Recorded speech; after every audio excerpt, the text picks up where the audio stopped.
Hello friends, welcome back.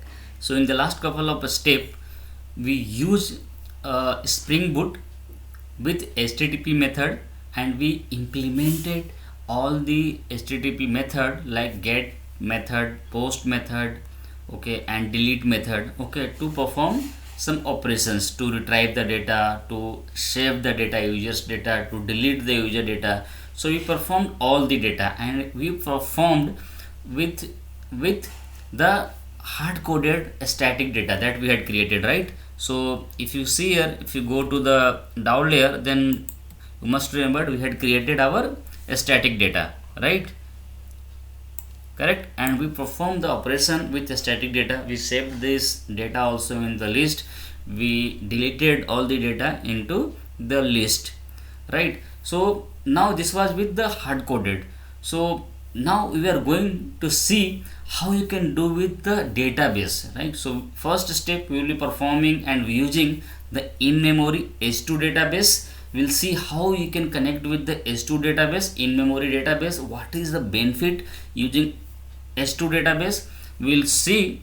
Control Shift R, user info, user details info. Yeah, we will be creating the entity class over this class, and we will be creating a table called user details info. We will be creating all these fields as a table column of the fields, and we will persist the data into this table as a in memory. So we will be seeing all these things, whatever the operation that we performed with the hard coded data, it array list we will be performing with in memory database, right? So we'll see how you can effectively use the h2 database. What is the purpose behind to use in memory database? What is the in memory database? How we'll be using the Spring Data JPA? We will be using for last couple of steps Spring Data JPA and the h2 database. So this will be the foundation of your communicating with the database.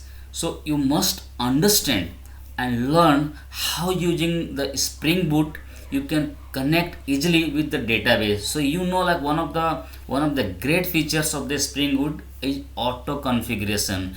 Spring Boot will do the configuration for you. You just need to provide the dependency. So we'll be seeing all these things from the next couple of steps. So if you have a time, see you in the next step. Bye bye.